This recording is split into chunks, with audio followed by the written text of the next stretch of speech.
The roller coaster ride continues with the latest drop from the New York Times, and this one is showing some concerning numbers for President Biden.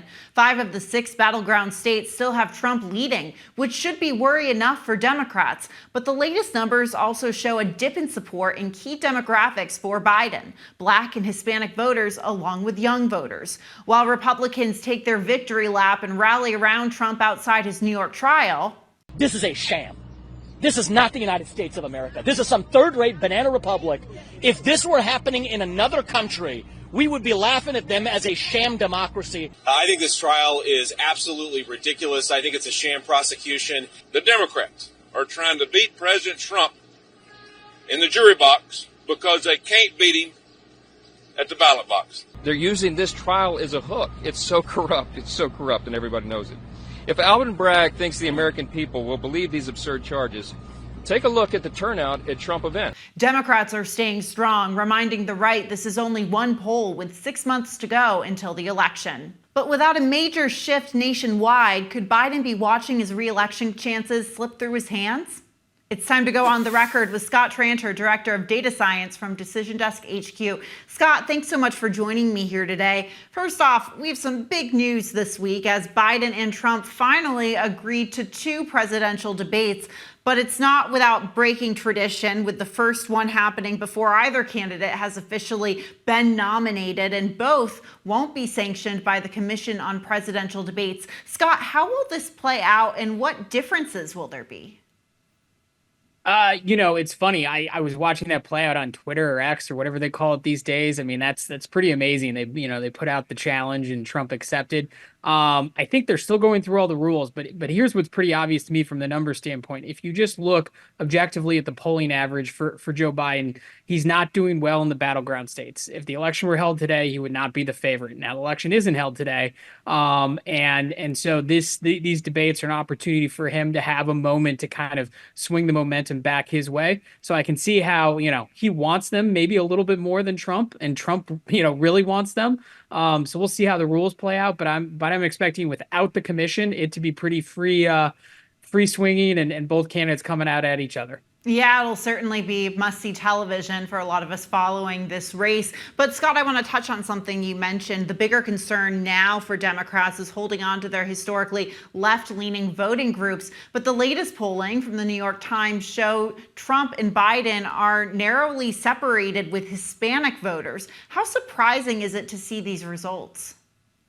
So normally it'd be very surprising, and it still is a little bit surprising, but the reason why it's only a little, not very, is because this isn't the first poll we've seen where Republicans are gaining on Hispanics, Republicans are gaining on African Americans, and the other crosstab in this poll that I don't necessarily believe, I got to see a couple more like it, is Biden and Trump are separated by only a few points in the 18 to 35 crowd.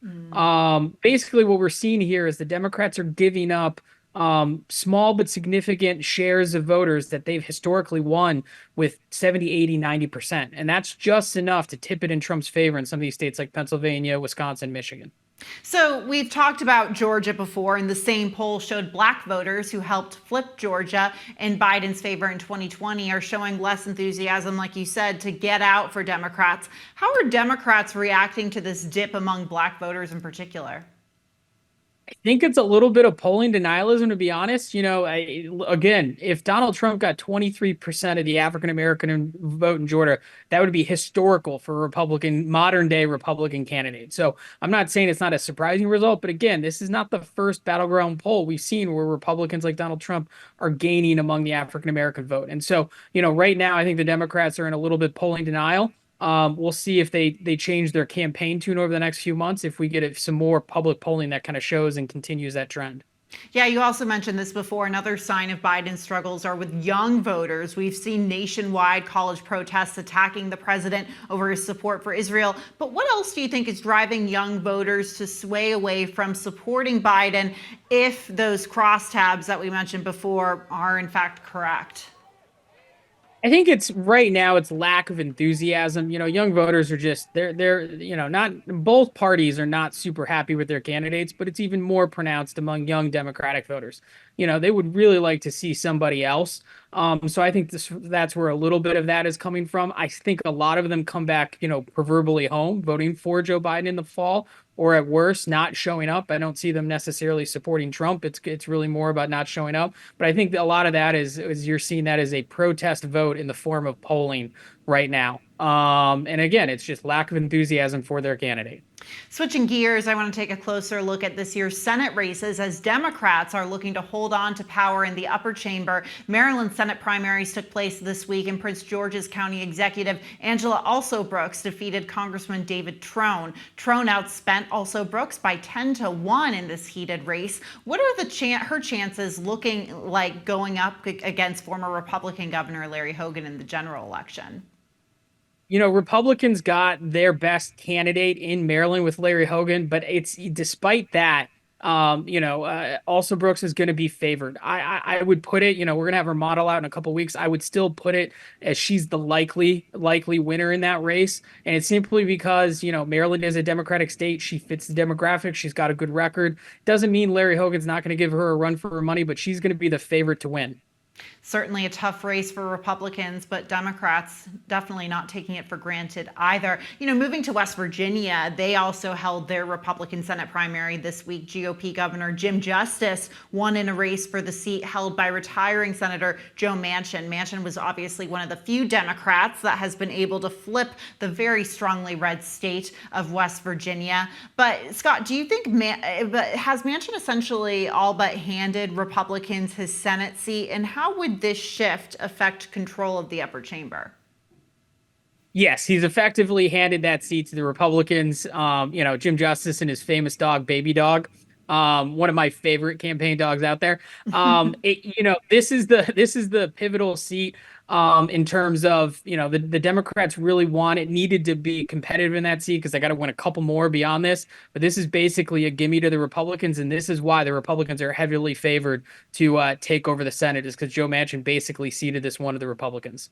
Further out west, we know big money is being spent in Arizona. Democratic Congressman Ruben Gallego is launching a $19 million ad blitz, while his Republican rival Kari Lake has a $10 million ad campaign planned. Gallego has held a very narrow lead since February. Scott, are the numbers showing he will continue to lead throughout this primary, or could Lake close that gap? Lake could close that gap. I always love these. I'm going to spend 10 million. I'm going to spend 20 million. We're 4 or 5 months out. We'll see how much of that money is actually spent for either side. Especially since, if you're going to say big numbers, at least if you're Kari Lake, you want to match Ruben Gallego's 20 million. I happen to think Kari Lake is going to close simply because I think Donald Trump is going to close in that state. So the numbers are going to get closer. But Ruben Gallego is going to be the favorite simply because he's got some pretty good name ID. Doesn't have the baggage Kari Lake does, and as shown, he is a very good fundraiser and is probably going to have more money than her. New Jersey also has Senate primaries coming up. Both Republicans and Democrats are looking to replace Senator Bob Menendez, who is on trial for corruption charges. What should we watch out for in that race?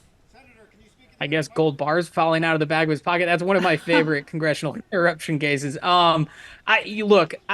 one of those.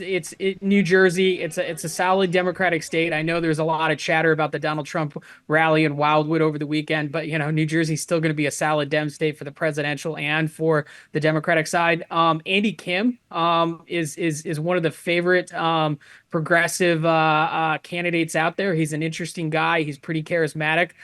He would be a fresh shot of I don't even know what the address would be. He would be a sea change from Senator Menendez. So I think he's going to be the favorite, and he's gonna come out of that this fall with being the new senator out of New Jersey.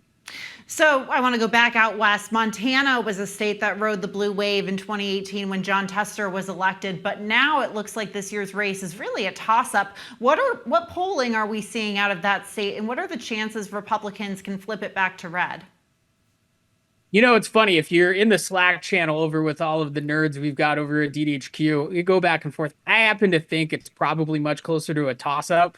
The more math oriented people, and I'm math oriented, but the real nerds think it's solidly Republican. If you just look at the fundamentals of the state, Montana is heavily Republican. It's had outsized turnout over the last 2 cycles. Donald Trump is going to, win ridiculous margin in that state.